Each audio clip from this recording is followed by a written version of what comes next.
Find more great shows or join the team at sport-social.co.uk.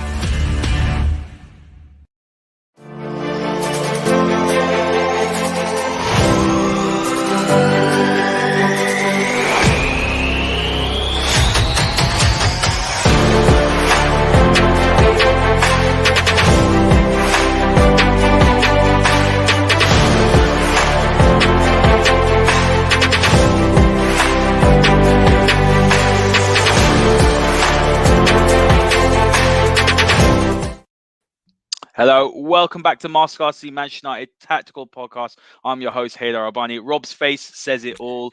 I'm sitting here, I'm frustrated, Rob. I'm disappointed. This is not what we want to be seeing. There's a lack of doing the basics correctly. There's a lack of desire. There's a lack of using your head. It is absolutely atrocious. Today was the worst we played this season. There's been some very, very bad performances. I'm seeing a lot of people going in on Rangnick. Rob, this issue is bigger than Ralf Rangnick. And we're seeing that now. We saw, obviously, under Ole Gunnar Solskjaer, we're seeing that now. Before we do that, guys, make sure you get all your questions in. This is going to be a little bit of a therapy session. We're going to talk this out. We're going to really get to sort of the bottom of what is going on in Manchester United. I want to hear all your views and all your thoughts. Make sure you give us a follow on at TF Masterclass. Give myself a follow on at Haider_Rubbani. Give Rob a follow on at _Rob_B. Rob, I bet you're happy you didn't go to Old Trafford today. So happy. What a waste of time that would have been. You know, one of the things that I said about United over the last few months is that why should fans bother going to the stadium when these lot are not bothering turning up? So I think when you look at this, you know, like rightfully, in some ways, fans are going to go after the manager. Like this is the way of modern football, isn't it? That as soon as you lose, it's the manager's fault. No one really wants to talk about the players, or they just talk about the players they don't like. So, you know, no one can moan about McFred today. Why? Because there was no McFred. But Muck, the first part of that, he wasn't particularly good today, but I don't think, again, the performance and not scoring a goal is Scott McTominay's fault. I think the issue here is that whatever system you play, Ole Gunnar Solskjaer's 4-2-3-1, Ralf Rangnick's 4-2-2-2, you could play 4-3-3. You can play any system you want. We even played 3-4-3 in the second half, which was slightly better. Doesn't matter if the system is there, if it's a great system or a bad system. What matters is that players play for each other. And this bunch are not playing for each other.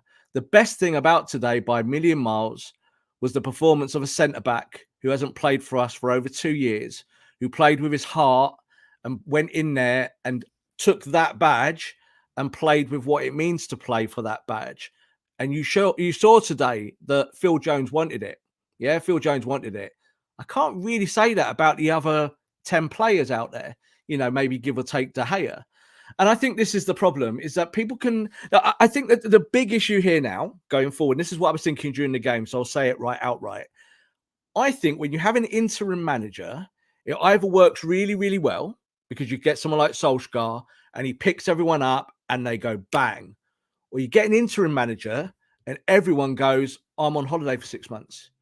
This lot look like they're on holiday. They look like they're on holiday from back to front. It's not like they're not good players or they can't do things. I said to you, I think in the last podcast about being good. Well, at the moment, this lot are not good. But of course, on the kind of when you look at the breakdown of statistics and stuff, they're a decent bunch. But they're not doing it for each other. They're not running for each other. They're not covering. United's second ball retention today was awful. They weren't getting it. Their passing from the minute one looked like it was a training ground exercise, losing the ball, flicking it there. Do you know what it is, Haider? They look like a bunch of players who think they should be in Champions League finals, yeah, playing with like this kind of nonchalance and swagger to their game, but they can't pass a ball and they jog. That's them. This is Manchester United. So we're going to talk about it today and look through it and kind of break it down throughout the team. And kind of, I really want to hear what our audience is. Obviously, lots of comments rolling by here if you're watching the show on YouTube live. And there's lots of problems. And I think we're also going to have to talk about the Ronaldo question about, can this team operate with a 36-year-old with a 34-year-old running next to him in a running system? Like, what's Rangnick supposed to do with two old age pensioners up front? What I don't know. So I think that these are big questions for Rangnick to answer, but we will also try and answer them here today. got a comment here, Rob, from Peter saying our squad worth over 400 million. I believe that, look, a billion has been spent since Sir Alex went. And you really think, where has that money gone? It's been spent so badly. 1.2 billion. Yeah, 1.2 billion. So obviously, Ole Gunnar Solskjaer's rebuild was about 400 to 410 million. Peter's saying it's overrated. A rebuild is needed. 3 midfielders, fullbacks, integration of youth with a focus on buying technically secure players. I absolutely agree. Look, it's really difficult because, Rob, look, Ole Gunnar Solskjaer had to go, and I'm just going to touch on that because there's a lot of, oh, we should have kept Ole. I'm seeing that, and I'm seeing others, sort of going at Rangnick. I agree with you on this point. Somebody mentioned this to me actually, and they said to me that one of the worries they have about Rangnick is it's almost like the supply teacher, the substitute teacher. Are these players going to take him seriously till the end of summer? And I don't agree with this point of view, as in what these players might be thinking, but why should they? Because, they're going to be here and Rangnick's going to be gone. And that's a serious problem. And that shows actually some of the character and some of the, maybe even the mentality of some of these players. But obviously, Ole Gunnar Solskjaer had to go. That doesn't change anything. But what I will say, Rob, is these players also let him down. A manager that trusted them, a manager that protected them in the media, a manager that took the blame while they were allowed to get away with it scot-free. Rangnick has come in and he's been much more direct than Ole has in his pressers and said it how it is. And these players don't like it. They were protected by far too long by Ole Gunnar Solskjaer. See, I agree with half of that because these are Ole's players, and you're right. Ole looked after them, and I think Ole realised with his place within the squad as the manager, he thought the best way was to do it that way. Put your arm around them all and look after them. Be daddy and all of that stuff. I think with Rangnick, as you said, is the schoolmaster coming in saying, right, you're doing this wrong, this wrong, and this wrong, and they're all kind of going boo hoo hoo. I don't think it's the manager and the connection to tactics that's the problem. I just don't think they like it. They can't like each other, Haider. These players can't like each other because you would look after each other. Yeah, you would look after each other. You would go out there and you'd be in the tunnel before the game, pushing each other, going, right, we're going to go out there now and we're going to show people and prove them wrong. This lot don't do that. You can see they don't do that. The one player who did it today was Phil Jones, who hasn't played a game in a million years. And the rest of them is this nonchalance that runs through it from back to front. And it's nonchalance in the actual outtake of the game. The whole idea of the game is to win it, isn't it? That's the idea. Whatever happens, play bad, play well, win the game. That's what it's about. And again, you've watched the game today of football, and United have come off the pitch, and they've deserved to lose. Wolves were not just better than Man United. They were about 3 or 4 times better than Man United. And do you know why they were better than Man United? Because they ran, because they worked for each other. They looked like they were on a game, playing a game of football. Man United just look like they're on a night out. They just don't. There's no kind of application of endeavour. There's nothing there that makes me think this is how it goes. And you just see it's the senior players. Like I said this, I think, in our last podcast, and I've written about it, and I've talked about leadership at Man United. And again, you look at the big players. Bruno didn't play today. We know why he didn't play. Rashford didn't play. Obviously, those two guys get on the pitch. Bruno has the best chance of the game, hits the crossbar. He absolutely should score 100%. But then you've got the team being led by Ronaldo. Ronaldo's captain. Is Cristiano Ronaldo a good captain for Man United? Well, from today, you can see that he's not showing any leadership qualities out there at all. He's just being Ronaldo. Cavani does a little bit of running, but when he starts from the beginning as a leader, he suffers because he hasn't got time to get into the game. He's not coming on as a substitute normally, and then he can kind of show what work rate he has. But from minute one, you can see he suffers. So it's a bad blend. This lot just do not like each other. That's the kind of synopsis I've come to, because this lot can do tactics. Yeah, this lot can do running, and this lot can play better than what we're seeing. This isn't a kind of like rebellion. I don't think there's anything at Old Trafford where people think, oh, they hate the manager and they're going to like go on strike and not do it. I just think there's an apathy that runs through this collective. And I do think that we might be getting to a stage where we have to rip it up. We might be getting to that stage. Like as I said, I think Rangnick being an interim hasn't helped this because he hasn't got authority. So you can see that this lot, they're trying to make it work, but you can see they're taking too many touches. The ball's coming inside. What's Rangnick say all the time? Don't pass the ball inside. This lot pass the ball inside for fun every game. And I sit there going, that's weird, because the manager's gone on television and said, don't do that. So I think that you start with the senior players and you work your way down, because no one is playing well. But It's just turgid. It's horrible. And I really do think that the season's done, maybe. I think the season's absolutely done. Season is done. Season was done weeks ago, Rob. Is it the Premier League that's done, or is it like is the solution here? And I said we will talk it through. Is the solution that if Rangnick was going to be your guy anyway, and you were going to give him the job in the summer, do you give him the job now? Give him the job 100% and say 3 years, rebuild, get rid of this lot, and buy us a new set of players? Because I kind of feel that that's the solution at the moment. Like Ten Hag comes in. What are you going to say to Ten Hag? What are you going to say to Pochettino when this lot comes in? These lot don't want to play. So if they don't want to play, what do you do with it? What does any manager do with it? I don't know. I think it's a confusing kind of set of circumstances. But it's not tactical. It's not tactical at all. This is not a tactical issue. This is just players playing at 60% individually. And you see, like, they'll make a little pass, like a wrong pass, and they won't go, oh, no, I've made the wrong pass like you normally would. They're just, oh, okay, I'll just jog back over in position. And that's how they are for 90 minutes. And I don't know. Let's see what Rangnick says after the game. I'm going to be really interested again to see what he says, because there's no way that they're implementing the game plan, but they're just not playing for each other. Guys, if you do see the comments, do please drop them in if you can. Rangnick's comments in the comments, just so that myself and Rob can have a little read of them. We will try and fish them out as the show goes on. What I will say, Rob, is I do absolutely agree with the point regarding, sort of Rangnick, they're not taking him seriously. But for me, it was always going to be about, I know he might not have the authority now, it's always about giving the 6 months, go into consultancy role, and go and get that younger manager, in my opinion. There's two names that stand out, Pochettino and Erik ten Hag, and stick to that plan. That, in my opinion. My biggest concern, Rob, is that we came in and we looked at the qualities of the players we have in this squad, and you thought, you know what, Marcus Rashford could do the pressing job. Jadon Sancho is very creative. Cristiano Ronaldo will have a player next to him, and he can focus on scoring. Yeah. To Cristiano Ronaldo's credit, he is working hard, Rob. But the problem is he's 36 years old, and when he finally gets to touch the ball, his legs are heavy. And you saw that with Cavani again today. Both of them stayed on far too long. You saw Greenwood come off. The Old Trafford faithful booed them. And when you're having a look at it as well, we saw against Palace, right? It's, as you said, it's not that these players can't do it, because you saw for 30 minutes against Palace, it was pretty exhilarating football. They were pressing. They were winning the ball high up. They're playing direct. I mean, look, I'm just going to read out a few things, Rob, because I've got it here in front of me from last time we spoke about Rangnick when he first came in. And we spoke about, in possession, focused on verticality, exploiting half spaces.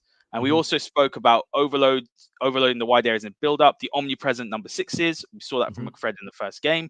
We saw the split strikers drifting wide to combine in the wide areas. We saw that against Palace. We have not seen that since. So that suggests to me that they understood what Rangnick wanted to do fundamentally, but it's they're just choosing not to for whatever reason. And we don't know. Is it because they don't want to work hard? Is it because they think they know better? Is it because, like you said, they don't like each other in the team? I don't know. We don't know what's going on. There is something going on behind the scenes at Old Trafford that we don't know about. And I think it was going on under Ole Gunnar Solskjaer's reign, and it's going on under Rangnick. I'm not speculating. I don't know what it is. There's something on, because something isn't right. These bunch of players, up until last year with the Europa League, they were fully behind Ole. They were fully.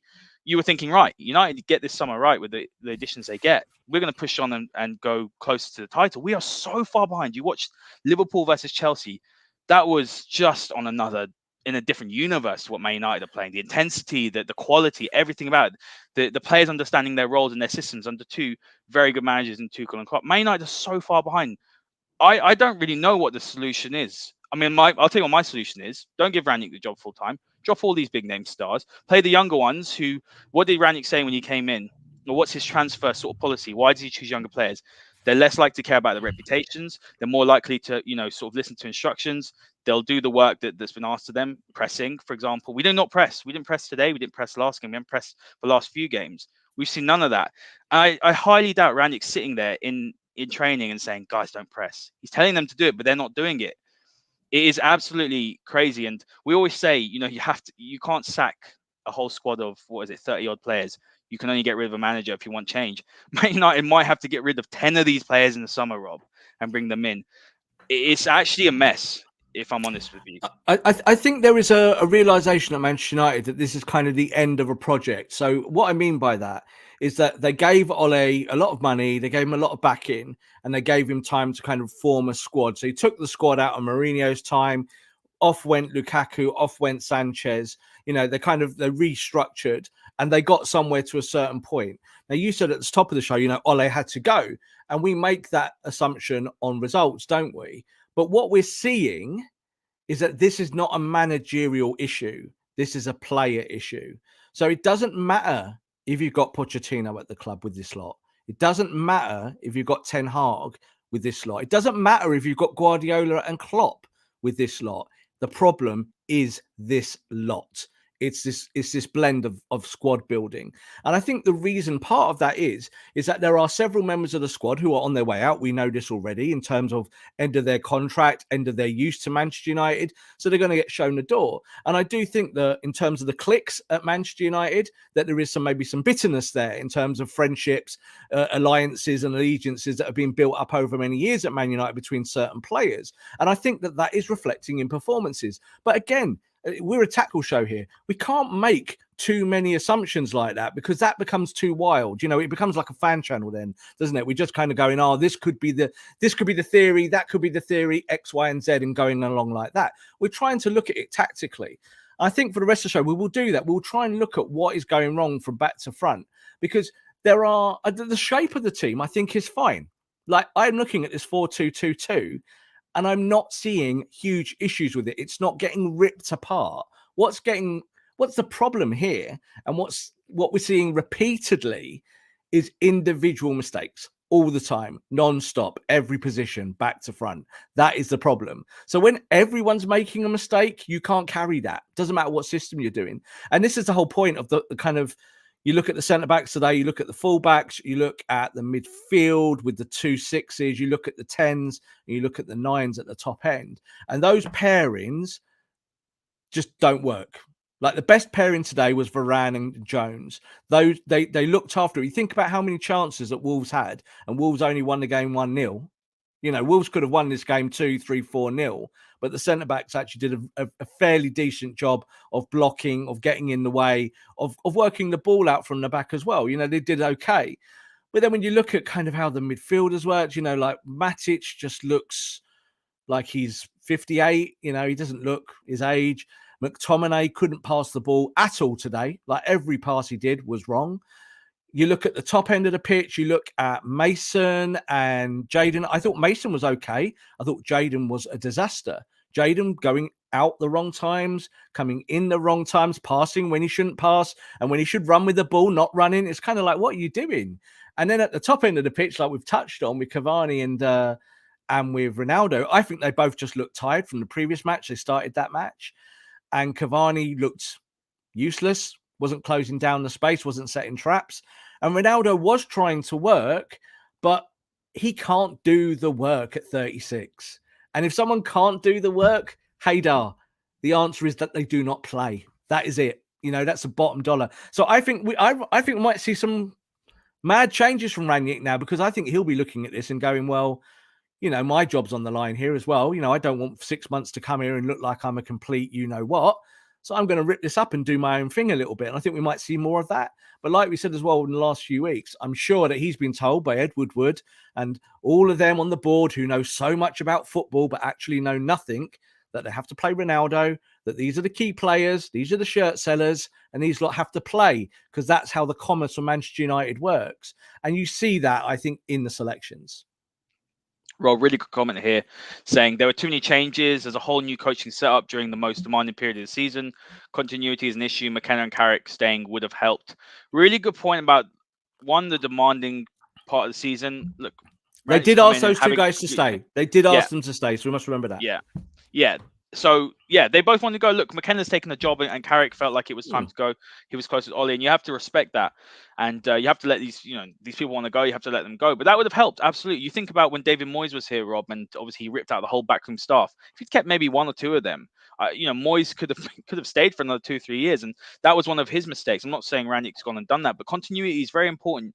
From taking a whole team out and then bringing them in as well, that mid-season when you haven't got that time on the training or the sort of pre-season and time to make changes and time to try things out, it's very, very difficult. I mean, what I will say, Rob, is let's talk a little bit about Manchester United's starting 11 today, because we lack ball progression as a team. And when you think about Man United's best ball progressors, look, Luke Shaw's up there. People don't want to hear this. Harry Maguire is up there as well in terms of ball progression.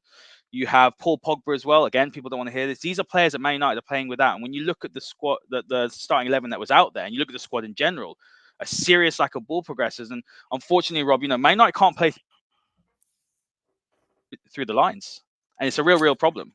It is, but again, I don't really know if ball progression was a problem today. I really don't, because I think just passing a ball 5 or 10 yards, the simple part of football that every footballer should be able to do with their eyes closed in general, Man United can't do it.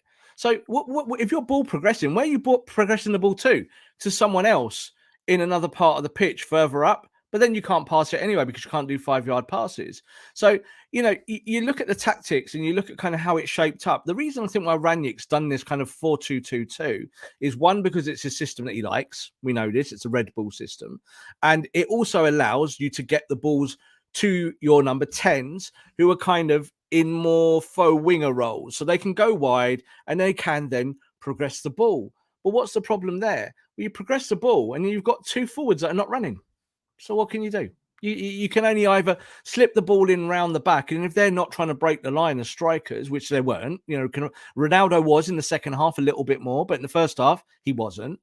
It's a problem, and it's about chemistry, isn't it? And it's also about maybe those 2 number 10s, today with Jadon and Mason, being able to look at the 2 number 9s and tell them what to do and say, you go so I can play that ball.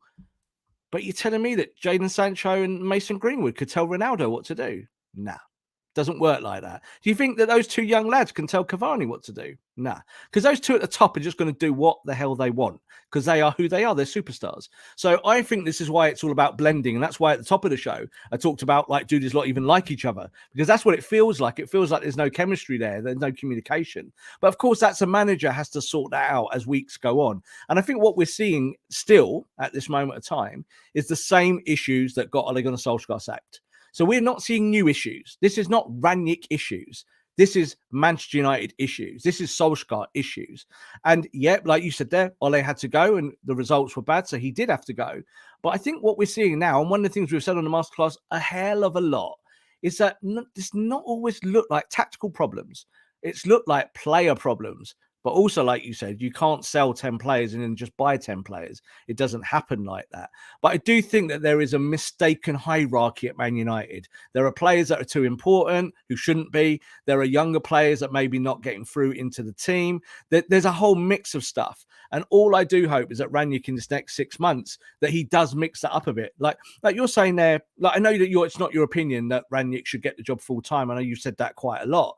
But I really don't believe anyone gets this right with this lot. Doesn't matter who you are. It could be. No, you have to make changes, Rob. You have to. But the problem is you can't keep changing it. This is the point. I said this with Solskjaer. I said this after Mourinho. You can't just change it every year when it's wrong. It doesn't work like that. You have to look long term and build one step at a time. And with the United team, it's like you've got all this talented collective, and it's like, well, it's all going wrong. So what do you do? So the first point is you get rid of the manager. Then you go and you get rid of your 2 old players, and then you kind of look at your midfield. You go, well, Donny van de Beek, the place, we'll get rid of him. Jess Lingard doesn't want to say, let's get rid of him. Oh, Matic got no legs anymore, get rid of him. You can't do it like that. It doesn't work like FIFA. It has to be progressive. And if you're going to come in and you're going to give the job to Ten Hag to rebuild Manchester United after being at Ajax, I don't know if he can do it. It's a really, really tough job. You need elite experience of doing that to be able to do it. I think Pochettino might be more suited because he has done rebuilds. So he did it at Southampton. He did it at Tottenham. He understands the method of the rebuild. He'll go with unfashionable players. I'm not sure if Ten Hag is the person to do that. But I do think Rangnick is someone who builds clubs. And we need a manager long-term in a full-time capacity, not as an interim, to build the club again. And hopefully with Ed Woodward out the door, or not at least running the club himself, and maybe Richard Arnold might listen to a manager who's got director of football experience like Rangnick, that you might be able to redo it. I'm not saying 100% sure, but I think that in this summer transfer window that United just had, where we brought Ronaldo in, that was the start of this. What we're seeing now, this kind of lack of harmony, lack of cohesion. They got to a European final, they got second in the league, and then they all jumped off a cliff together. and it's the end, and they're all dead. And that's how this team feels. I watched the team today, Haider. It's like watching dead men walking. Look, it looks like everyone looks completely out of their depth. No one knows what they're doing. They can play the system, but they can't make a pass. And I think that's how Rangnick must feel. Like, it'd be so good to hear his comments now. We'll look out for them as they drop. But he must feel that. He must think, this is a talented bunch of players who just can't pass the ball. So what can I do? I mean, what more can you really add to that? It's a good comment here from Dark Saber saying it's kind of reached the point where players are the main issue. All coaches struggling. No chemistry between the players other than Ronaldo or Bruno. I want to actually pick up on that because there actually is no chemistry between Ronaldo and Bruno. I want to talk about the lack of chemistry between Ronaldo and Bruno because Bruno Fernandes came to his club. Oli brought him in that January, and he absolutely almost turned everything around for Man United, didn't he, Rob? United were so uncreative, and he look, most goals for United, most assists for United in the calendar year. I believe he's up there as one of the most creative and most effective, midfielders in Europe in terms of his goals and assists. I mean, he's putting up unbelievable numbers. There's no surprise, Rob, and there is no coincidence that as soon as Bruno Fernandes' form was dropped, so did Man United's, and eventually, obviously, Oli lost his job. Man United need to find a way now to get the best out of Bruno Fernandes. And that's not to say that Bruno Fernandes isn't also culpable for his performances. He's been atrocious, Rob, as well. That's not to say he isn't.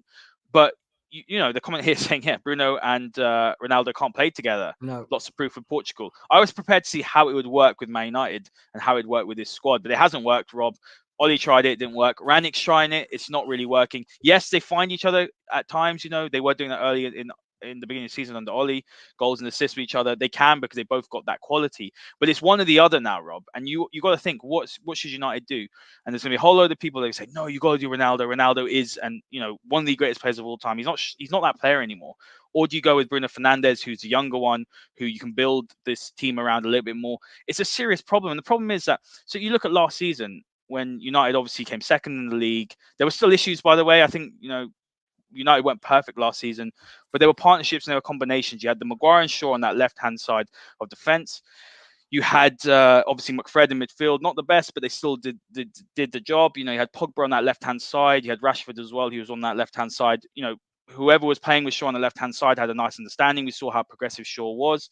Obviously, you saw as well Cavani came in. United and Bruno Fernandes as well was playing. We had Martial. Obviously, he didn't play much, but you know, you had combinations and players comfortable in knowing their roles. What's happened this season, obviously, is that it's disjointed across the pitch. You know, Shaw's form dropped. Maguire's form has gone completely off a cliff. Varane's come in. He's new. Wan-Bissaka hasn't developed. The midfield is a problem. McFred play, but still, look, we know their limitations in quality. Bruno Fernandes isn't playing anywhere near his level. That left-hand side, which was so pivotal last season in terms of all United's attacks coming down the left-hand side, non-existent now. Rashford's dropped off. Pogba's been injured. He started very well this season. We've got Ronaldo up top now. That right-hand side, we saw Mason have a good start. No cohesion with whoever's playing behind him. Dallow's come in and had a few good games. Sancho's obviously come in and he's taken time to adjust. Everywhere from back to front, from 1 to 11, has been disjointed, barring David De Gea. They've all dropped in form. So there's no surprise that United look a mid-table side. Do we even look mid-table? I don't know. We don't look like anything, do we? We don't look like a football team. I'll repeat what I said at the start of the season, and I'm going to stick by it because I believed it then, and I believe it now. And I think that this is kind of the key, the fundamental issue to everything that's gone wrong at Man United. This season was about 4-3-3, Rashford, Sancho, and Greenwood. That was what the progression of this team demanded. It demanded that you put the hands of this club in those three youngsters who I would say at least two of the three you would say are on the verge of being world class or getting there, and the third was putting up big numbers last year and has leadership qualities to his game. And you were looking at a team that could play 4-3-3, something in the same style that Liverpool play, three raiding forwards that push up high with a functional midfield behind. And Liverpool have proved that you can play that system, you can press, you can get at teams, you can hurt teams, you can win titles. Man United could have done that this year if they hadn't bought Cristiano Ronaldo. right? So this is the bottom dollar. So this is why I always get the whole you hate Ronaldo stuff. And obviously I don't hate Ronaldo at all. And even yourself, Haider, someone who loves Cristiano and, worships the guy and absolutely was, more cock-a-hoop than anyone I knew about him coming back to the football club. Even you can see now 20 games into the season, that's all it is, only 20 games in, how destructive it has been for the squad. Because it has ruined this squad. There's no doubt about it. So, like, you're looking at every position there. Like you said there, Luke Shaw, we go through them all individual, what you just said there. Luke Shaw, first game of the season against Leeds, got injured, then got 2 concussions. So I think you can give him a pass. I think you really can. That's not great.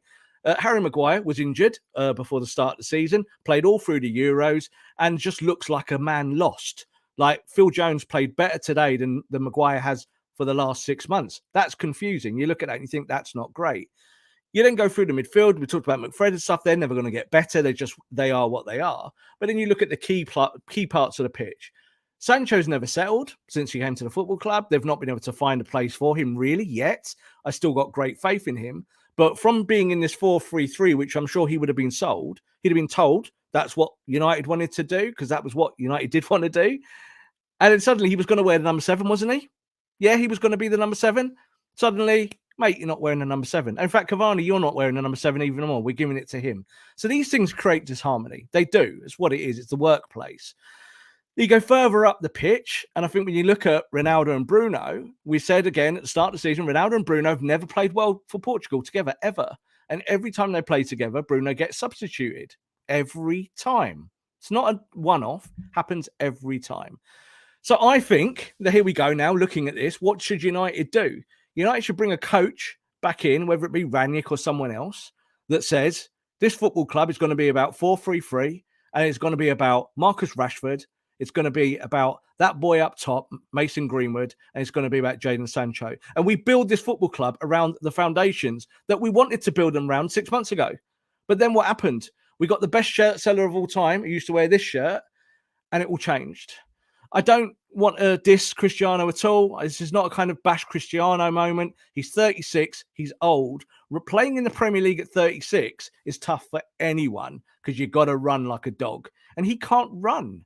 So he should be off playing for Miami in the MLS or somewhere else. That's his life. That's where he should be at 36.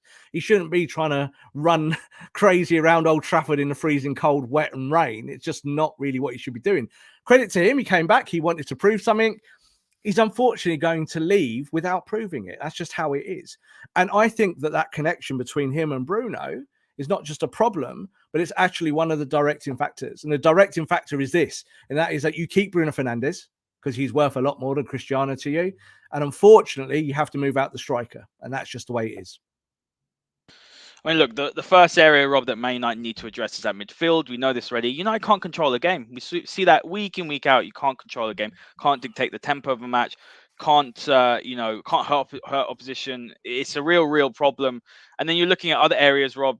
Look, we'll talk. Obviously, it's January transfer window, and we'll do a couple more podcast guys as well. We'll do a couple of player analysis sort of ones as well, the players that have been linked to Man United. So if you do have any requests as well, do chuck them in the comments, and we will have a look at them. But Rob, we will be talking about what Man United need, don't we? Because Man United have got some big deficiencies in the squad. But sort of let's move on to Rangnick, Rob, and I do want to talk about some of the comments he's actually made. So thanks guys for chucking the comments in. So Rangnick said, we didn't play well at all, neither individually or collectively. In the first half, we had big problems.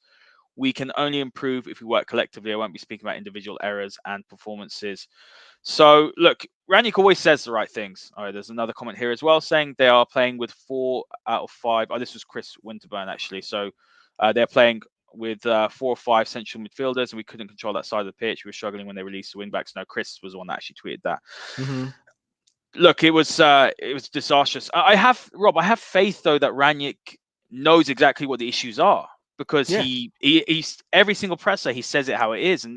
But this is the thing, that's where I've been saying, obviously Ollie, I wasn't confident that he knew what the issues were because we were hearing the same sort of regurgitated, in my opinion, nonsense in the press, and it wasn't getting straight to the point. Rangnick knows exactly what the issues are, but ultimately he doesn't have the tools in this squad. Ollie didn't have the tools in the squad either to fix these problems. So, what can Rangnick do? I mean, what Rangnick can do essentially is go into the market now and and try and find some value and try and find players that can almost plug a gap, because you're not going to go and get your top targets in January, are you? That's really all he can do. Or he completely goes. I was saying at halftime that 4-2-2-2 is not working. Go 4-3-3. Take off one of Cavani and Ronaldo.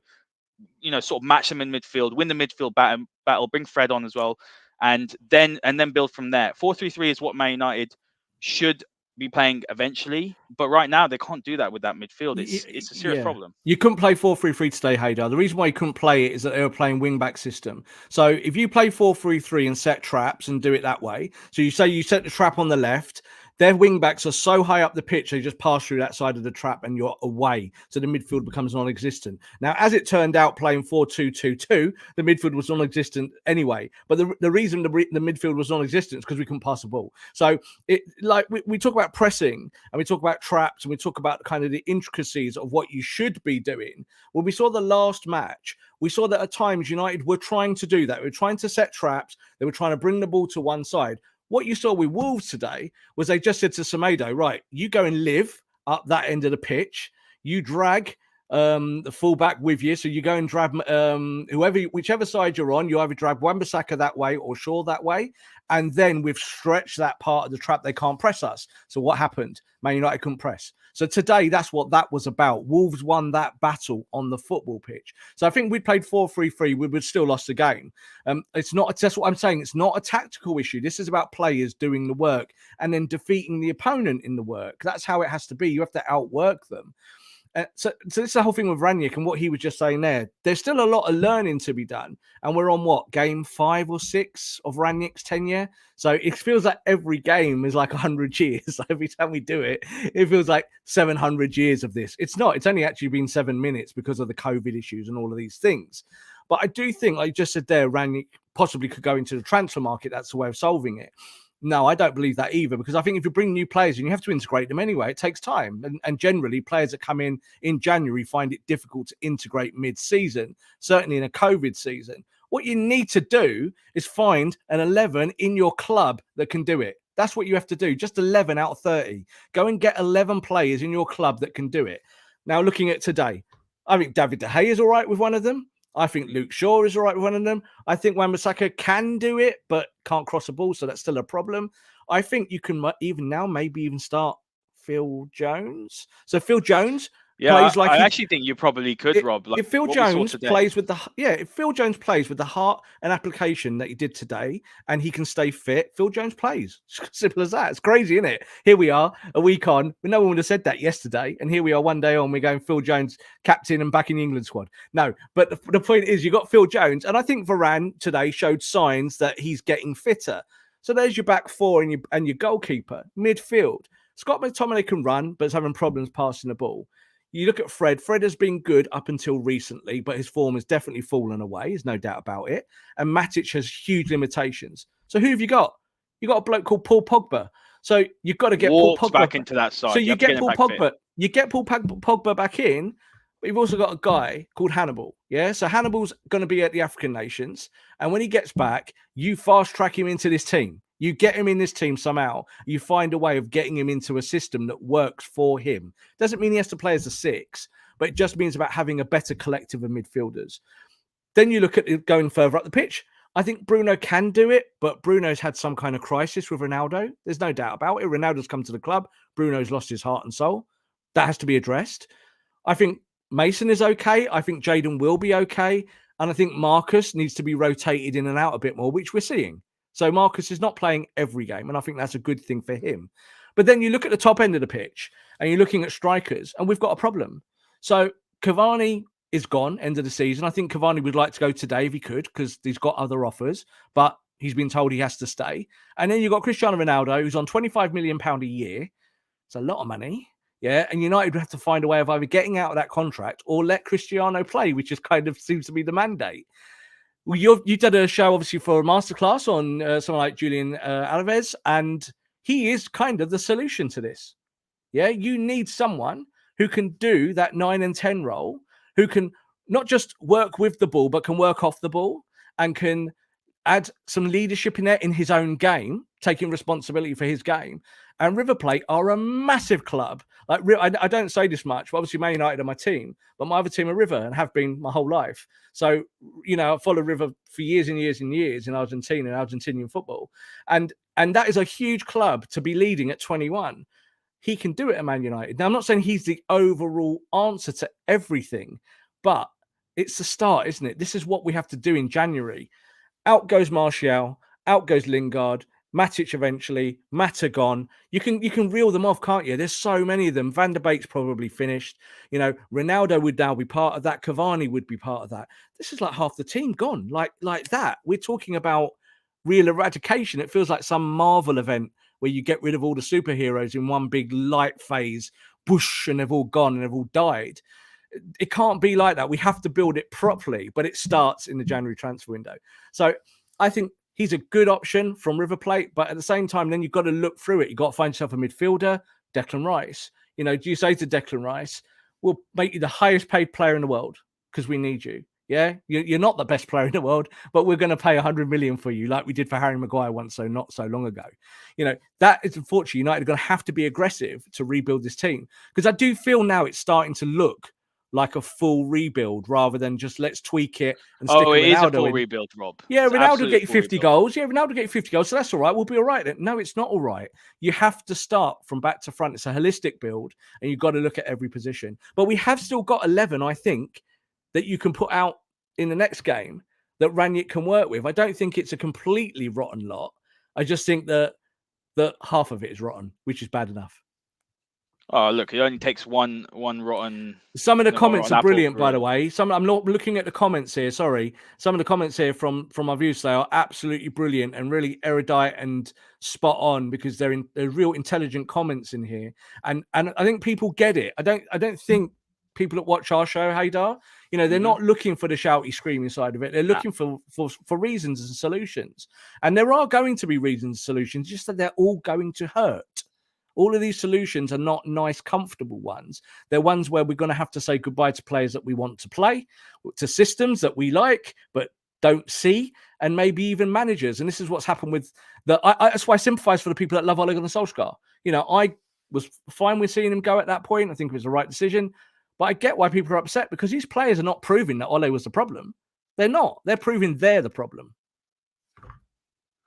Good comment here. It's from Luke Shaw. So after the game, he says this, Rob. This is absolutely what you were saying early on. I didn't feel when I was on the pitch that we were all there together. That is damning. That is absolutely damning. And then here's another comment from Shaw saying, one thing I will say is Phil Jones should be proud of himself, has been criticised for years, has gone through a lot, but he's so professional, he has trained hard, and he was phenomenal. There's one thing about Luke Shaw, Rob, and I will give him huge credit for. I mean, look, I'm a Luke Shaw fan, and Man United need to get him. Me too. Playing to the level that he was last season. He's so dynamic, he's so creative, he's so progressive. He's one of Man United's best players. He's not fashionable, but United's team completely falls off a cliff when he doesn't play or plays to his potential.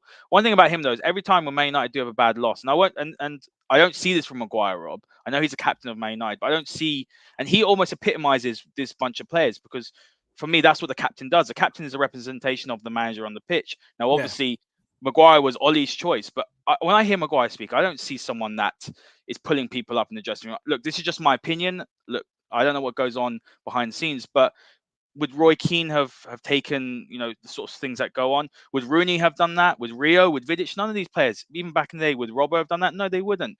And when I do see Luke Shaw come out and speak so truthfully and says it how it is, and I don't see our captain doing that.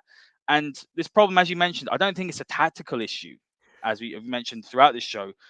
I don't think that we've got the right mentalities in that squad to say that, you know, these are a bunch of players that can go and win a title. And I also don't think that we've got the right, you know, back in the day under Sir Alex, he had 4 or 5 players that would police that dressing room, wouldn't he? Who are those players in this dressing room? And I love Ronaldo. I love his mentality, but it's me with Ronaldo. It's about his accolades. I don't think he's one of those that's putting an arm around player, in my opinion. We look at the other players. Look, Varane's obviously come in. He's won a shed load.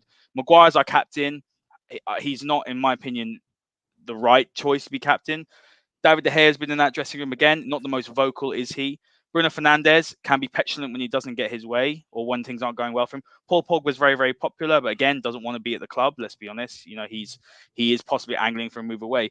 Where are those leaders standing up and really driving these young players forward and setting the standard? There isn't, and that's a problem. So now what do you do? Do you almost break that, as you said, or do you try and find a solution to it? It's very, very difficult for whichever manager does come in.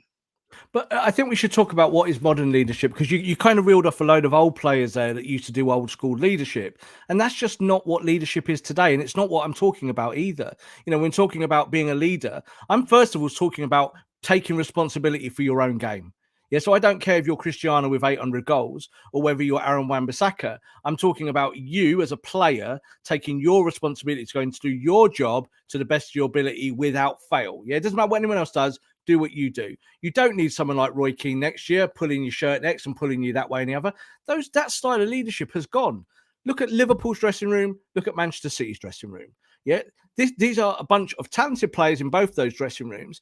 There is no real shouters and screamers. There isn't. That's not how it operates. It operates on professionalism. So you look at Liverpool. They've got a front three who are relatively quiet, but are just brilliant. Go and do their job. Salah, Mane and Firmino, or in this case now Jota, obviously moving there.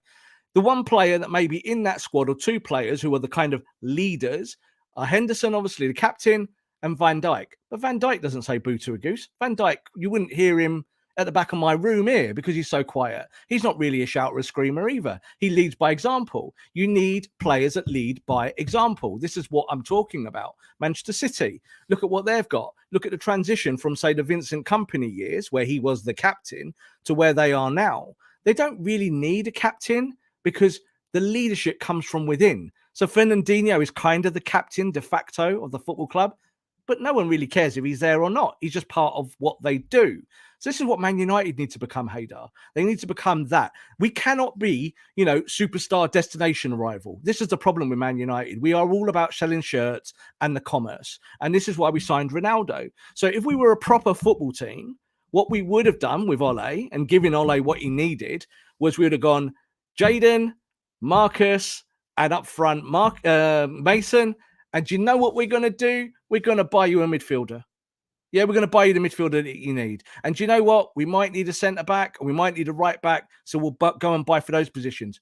We didn't really. We got Varane, and Varane was a really good signing. I still think Varane will be a good signing. We got Jadon. I still think Jadon will be a really good signing in years to come. But I think the Ronaldo thing, it's over. This project is over. The Ronaldo project is dead after 20 games. Now you have to negotiate a way out of that. So United fans, again, you're going to get it on Twitter. You're going to get a load of United fans who love Ronaldo. Viva Ronaldo. They will not have it. They will want everyone else sold first. They want Rangnick sacked tomorrow night. And it's all about Cristiano. And it cannot be. That's not how you build football clubs. And I think when you look at United now, there are problem positions. But I think you kind of got to be a little bit more, you've got to dissect around it, because I think there's a part of the dressing room that needs to be cut out. So as we were just saying there, there's maybe several players who are part of cliques, and you've got to kind of remove those cliques now. Like, they said recently about there's United players. They want to see Donny van der Beek get on and play well and all of this. Really? Do you want Donny to take your place in the team? Because that's really what we're saying. Because if you're not doing it, Donny's going to get one of these problem positions, isn't he? Either in midfield or up the top or playing as a 10. So, Bruno, you want Donny to play, but that means you're not going to play, mate. So I don't believe that either, you see. I think that's a lot of posturing and a bit of kind of like, and that's what kind of, you hear that kind of rubbish that comes out of football clubs. You hear it quite a lot. I think it's more about individuals. I think those individuals have to step up. I would not be surprised that if Cristiano left the football club at the end of the season, that magic and behold, Bruno Fernandes from last year suddenly turns up. And we're like, oh, Bruno's world-class again. Bruno's getting world-class numbers, 20 goals, 20 assists. This year, I think it's going to be really hard for him to play with those two strikers that we saw today. When he came on the pitch, give him some credit.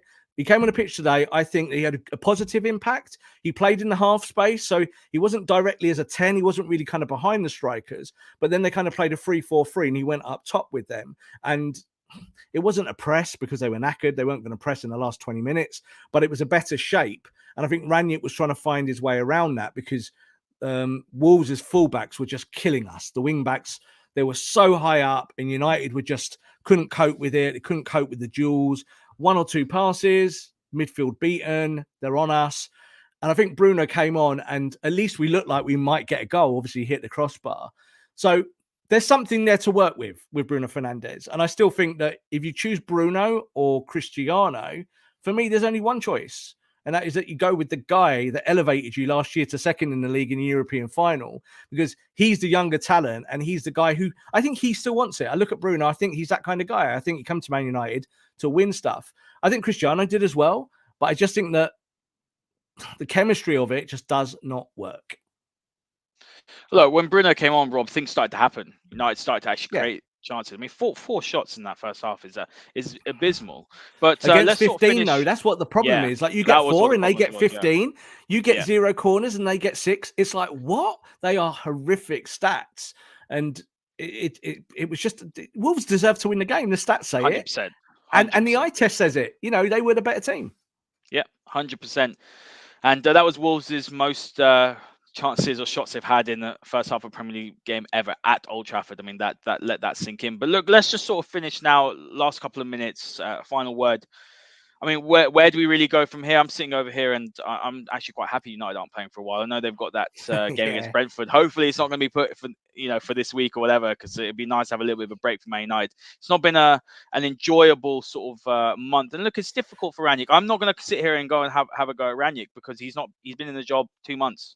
Not even 3 years like we did under Oli, and that's why the standard was different under Oli. But he does have to make some big decisions. He obviously dropped Bruno today, and Rashford was sitting on the bench. He's got to do it now with a couple of these other bigger players. So, what does Rangnick do from here? He's got about 2 weeks, hasn't he, now, till our next game, most likely. So, or about 10 days, and he's got to spend time on that training ground. It's really, really difficult. It's a really difficult situation for Man United, when the players clearly are showing that they are a huge, huge part of the problem that we've seen at this club. Well, every manager and every coach knows that they are 100% judged on results. So they all know this. So when results are bad or you get a bad result, you expect the flack that comes with it. So I don't think Rangnick will be worried tonight that he lost and might get kind of criticised, or where do we go from here? I think Rangnick will just carry on the job. Rangnick has been teaching these guys what he wants, and that will continue. And it's now up to Rangnick to try and find a way to get back on the right side of not losing games, because that's really what it's about to start off with. You've got to get to a point where you might look terrible, but you've got to make sure you're getting results. Again, I will say this, because we've said it a lot, and I still think it holds true again. And that is, we said we might see some really stinking performances. We said this because you're getting the managers coming in to tell a bunch of players that don't run that they've got to run. Yeah, so you're telling a bunch of joggers who jogged under Ole Gunnar Solskjaer, and they jogged a lot, and they jogged today, that you got to run more. Now, that's tough. Now, I think I read in the comments that someone put there, can it be the case that players, when they train really hard, that the enjoyment factor comes out of the game for them? And it is 100%. I've spoken to players in the past that have said that some managers train you so tough that when you get to the day of the game, you've kind of lost it. You've given it all in training and you're empty, and that turns into your performances. Now, I'm not 100% sure that that's what we're seeing. I think it's more, we're saying this about chemistry and the issues that were here before Rangnick, but there is a little bit of that. I wonder if this lot can run game after game after game after game. Now, if they can't, unfortunately, you're going to have to use your bench a lot more, and that might weaken you in terms of quality. So that's the problem. So I think that between now and the next game, that's what Rangnick has to figure out. He has to figure out an 11 that in the next match gives him pressing, gives him energy, gives him ball retention, gives him extra kind of space in the half spaces behind that attack, but also then unlocks teams. And you saw today, Man United, they couldn't unlock Wolves if you like gave them the manual to read and kind of just do it step by step. They were never going to do that today. You can have Cristiano Ronaldo up front and you are not going to score. Just what it is. So you must find a way to do that better. And the transfer window's open. So we might see something that shocks people or surprises people. I think that some of the links that Man United have been linked to are fairly credible. It is agent talk. We know that agents will talk now and try and ham up their prized assets and move them on. But Man United are looking at players, and they do need to get someone in just to help spice it up a little bit, in the same way that Bruno did. So when we got Bruno from Sporting Lisbon, he spiced it up. He kind of just put United to another level in terms of the energy. And you might need a player that does that. But it might mean that you forsake someone, like someone that you don't want to. Like, I would not be surprised if we see an expedited exit for someone like Cavani or Ronaldo. I really would not be surprised, because they do not work in your team to make you win. They're great superstars, and we know Cavani can run, but I don't think Cavani can run every game. And if you can't run every game, then you've got a problem. So you've got to find solutions. So for Rangnick, it's about that. Get on the training pitch, and this little 2-week grace period. Like, I know the FA Cup's in the middle and whatnot, but you know, he for the FA Cup, he'll probably make 11 changes. Like, so he'll give certain players rest, and he'll try and bring them out the firing line and put in some of the young players. And that might be a good thing, because he might then stumble over one or two that he could then slot into his first team. Look at Phil Jones. That is a nice mistake today. Yeah, you've put Phil Jones in because Harry Maguire can't play, and Phil Jones probably had the best performance at centre-back that we've seen this season of any centre-back. So I'm not saying that Phil Jones is your long-term answer, but Phil Jones might be your answer for the next 2 or 3 or 4 or 5 or 6 weeks, and he might help you actually win games rather than lose them. Guys, thanks so much for all your comments today. Some really, really good ones. It's a really difficult result to take. And it's not the first time United have performed badly over the last, let's say 4 or 5 weeks. And look, we'll get there, hopefully. Keep the faith, keep the positivity, and stick with Rangnick. Like, yeah. I'm high on him. Like, I've got a load of tweets that I saw just before we got on there. People going, "You wanted Rangnick. This is your fault." I hire the manager. You know, and the whole point of it is that we do a tactical show and we talk tactics. And we can see that what's going on at Man United at the moment is not a tactical issue. So it's really hard for a tactician to fix that. But it is Rangnick's job. His job is to fix it. And if he doesn't fix it in 6 months, he will be gone. We know this. It doesn't matter if he's a consultant or whatever. He'll be got back to Red Bull doing what he does. And I think this is what worries me, that this bunch of players might lose us the best tactical coach we've ever had since Fergie, and might ever have in the next 20 years, because he is a tactician, but they've got to actually run. If you don't run, it's not worth having any kind of manager, is it? And I think that's probably, Ole Gunnar Solskjaer, I think, is probably sat at home in Norway thinking something similar, thinking, well, I couldn't get the best out of this lot, but I tried it. I tried to do it the way that I thought was the best way of trying to look after them and protect them and all of that. Maybe he should have, set them on fire a long time ago. Yeah. Maybe he should have stamped his feet and said, I don't want Cristiano. He should have done that. He should have said, I want my 3 young guys up top, which is what my plan was. So I think when you look at all of those things, it's not always the manager. It's sometimes the player. And for me, it feels like this is an acute player issue at Manchester United, and it needs to be solved through transfer windows, but it also needs to be solved immediately, because you can't just keep losing matches. No, absolutely. Guys, as always, give us a follow on at TF Masterclass. Give myself a follow on at Haider_Rubbani. And Rob following at _Rob_B. Make sure you check out the Julian Alvarez podcast as well. I did with Simon Edwards. Really fantastic insight. He looks like a really, really very good player. It's not a Moises Caicedo situation like a lot of people think it is. There's genuine interest from Man United. Rob, do you want to give us sort of a little minute or so on him? Just very quickly, because I know I touched on him before. He is the type of player that if you look at Haaland for next year and the year after, and that's your plan to restructure your attack, and you think Haaland's the one, then fine, go and get Haaland. But Haaland's going to be difficult. So I still think Man United are in with Haaland. Like, I know, like you've said a few times, you don't think that. But from my opinion and my side of the coin here, I think that they are still very much in there with it. Real Madrid and Barcelona can posture until they're blue in the face, but they're both skint. They haven't got the money that they used to have, where they could just go and blow teams away with offers. They haven't got it. With Man United, I think when you look at Alvarez, I think in terms of a type of player that you need, someone who joins the attack together, but also gets goals and assists. He's almost like a forward-thinking Bruno Fernandes, almost like a forward line player who can be a 9 and a 10 and influence lots of parts of the pitch. And he can play left, right, central, deeper, forward line, play as a 9, last shoulder man. You can kind of do them all. He's really good. And he is going to be a superstar, right? In the next 2 or 3 years, wherever he goes, whether it be Man United, Inter Milan, Barcelona, Real Madrid, wherever he ends up, he is going to be a huge superstar. And I think by the time of 23, he will be one of the best players on the planet. So I'm giving you a 2-year spell there. Wouldn't it be nice if we hit the 2 years was at our place? Yeah, if you really can't work with Ronaldo as it is now, and you know that Cavani will leave the football club, go and bring someone that's going to help Mason Greenwood.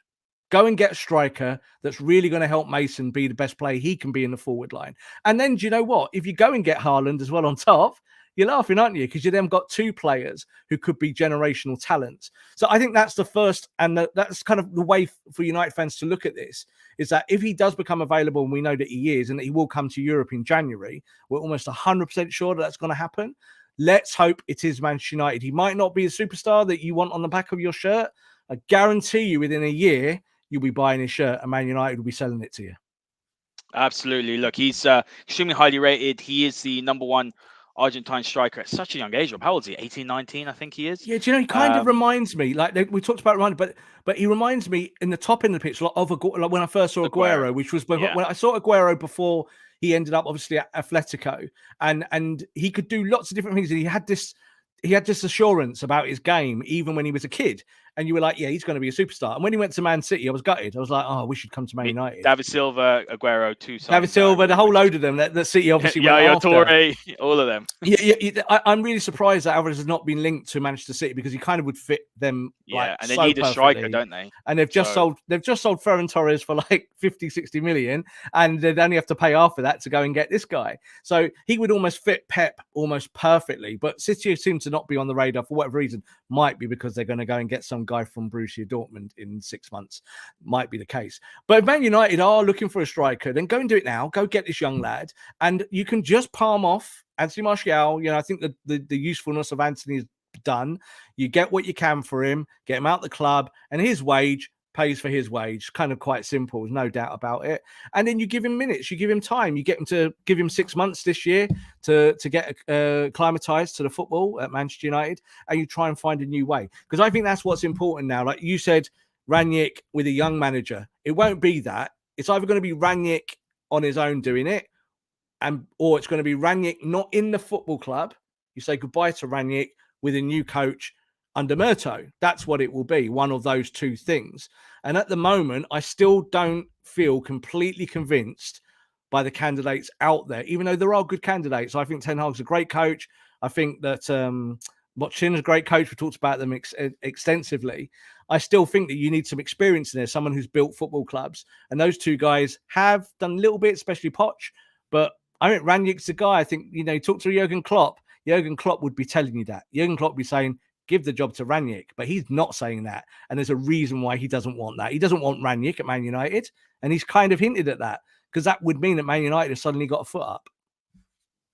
Absolutely. And guys, look, not the start we wanted for 2022, but look, it surely can't get any worse, can it? Have a fantastic evening. We'll see you all next time. This podcast is part of the Sports Social Podcast Network.